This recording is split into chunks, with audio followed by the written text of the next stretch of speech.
పానీపూరి అని ఉంటుంది, ఒక పవిత్ర పదార్థం. ఓ మురుక్కాల ఓ పక్కన ఓ బడ్డీ పెడతాడు వాడు, ఇంత పెద్ద సంచి ఎడతాడు, దాని నిండా ఏమిటో ఇలాగా మొత్తం బూర్లు ఖాళీ బూరుల్లో ఉంటాయి అన్నీ కూడాను, ఇంతంత గొట్టాలు. అదేమో చెదపడం, అందులో ఏదో రసమో నీరసమో ఏదో పోస్తాడు, అది తినడం. ఇంకా వై అన్న. వాడి చెయ్యి పవిత్రం, ఆ పానీ పవిత్రం, ఆ పూరి పవిత్రం, ఆ సంచి పవిత్రం, ఆ గరిటె పవిత్రం, పక్కన మురిక్కాలవో పరమ పవిత్రం. మన ఆరోగ్యాలు ఏమైనా బాగుంటాయా?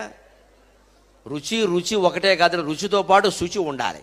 అలాగని శుచి ఒక్కటే కాదు, శుచితో పాటు రుచి ఉండాలి. ఎప్పుడు ఆహారంలో రెండు ప్రధాన లక్షణాలు, ఒకటి శుచి, రెండు రుచి.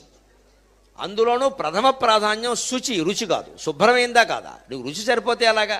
రుచి బాగుండాలంటే మీకేం అక్కర్లా. రేపు ఫిబ్రవరి 14 వస్తుందండి. ఏమిటంటే దాని పేరు ప్రేమికుల దినోత్సవం, లవర్స్ డే. అదో డే పనిగట్టు, ఏదో తద్దినంలాగా అదో ప్రేమికుల దినం. అంటే ఆ రోజుతో ప్రేమకి తద్దినం. పైగా ప్రభుత్వం వారు చాలా ఆలోచించి పెట్టారు. ఫిబ్రవరి 14 ప్రేమికుల దినోత్సవం, నవంబర్ 14 బాలల దినోత్సవం. అంటే సరిగ్గా 9 నెలల గ్యాప్ మధ్యలో చూసుకోండి మీరు. అంటే ఇప్పుడు ప్రేమించుకుంటే అప్పుడు పిల్లల ఖాయం, అనుమానం వెళ్ళా.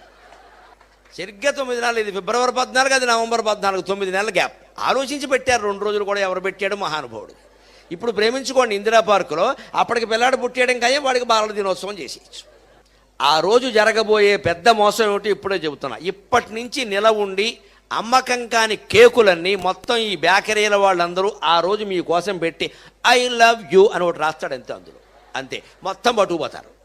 మనకి ఐ లవ్ యూ కనపడితే చాలా, అది కేక రేక మనకి అక్కల. ఐ లవ్ యూ ఉంది, అది ఒకటేనా ఇంకా? అందుకే వాడు అమ్మేస్తాడు తేలిగ్గా. 10 రోజుల క్రితం తయారు చేసి వాసన వచ్చే కేకు మీద కెమికల్స్ జల్లేసి నీకు ఆ వాసన తెలియకుండా చేసేసి పైన ఐ లవ్ యూ రాసేస్తాడు. ఇవాళ మొత్తం ఆకర్షణీయత ప్రధానంగా వ్యాపారం జరుగుతోంది. మనం ఆ మోసంలో పడిపోవలసిందేనండి. బియ్యం, ఏ బియ్యం వండాలో ఇవాళ మనకి సినిమా నటీమణులు, ఖాతాలు లేని నటీమణులు, వృద్ధ చలనచిత్ర నటీమణులు బియ్యం గురించి మాట్లాడతారా? వీళ్ళు ఎప్పుడైనా అన్నం వండారండి అసలు ఇంట్లో? సినిమా యాక్టర్ చెబుతుందంటే మనకి ఏ బియ్యం ఉండాలి, ఏ మసాలా వాడాలో మరో సినిమా నటు చెబుతుంది. ఇవాడు వంట ఉండిందంటే మొగుడికి ఎప్పుడైనా అన్నం పెట్టారు అసలు వీళ్ళు? మనం మాత్రం ఆవిడ చెప్పింది మనం కొనేద్దాం. ఆవిడ చెప్తే నువ్వు కొనేవాడు, ఆ రంగంలో ఏమైనా ఆవిడకి అనుభవం ఉందా? ఎలా మాట్లాడతారండి?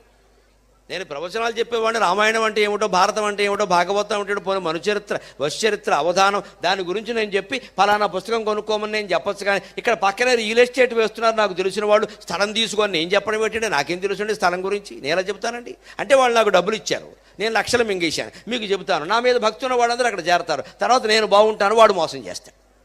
ఇప్పుడు ఆ పాపంలో నాకు భాగం వచ్చినట్టు కదా. చేయవలసిన వ్యాపారాలు ఇదే, సెలబ్రిటీస్ కానీ జరుగుతున్నావు అవి. యువతరం మొత్తం మాయలో పడుతున్నారు. ఆ క్రికెట్ ప్లేయర్ చెప్పాడు, ఆ సినిమా యాక్టర్ చెప్పాడు అని మనం తాగుతూ ఉంటే అలాగా దాంట్లో ఏముందో చూడాలి. కానీ అందుకని ఆహారంలో శుచి, రుచి రెండు ప్రధానం.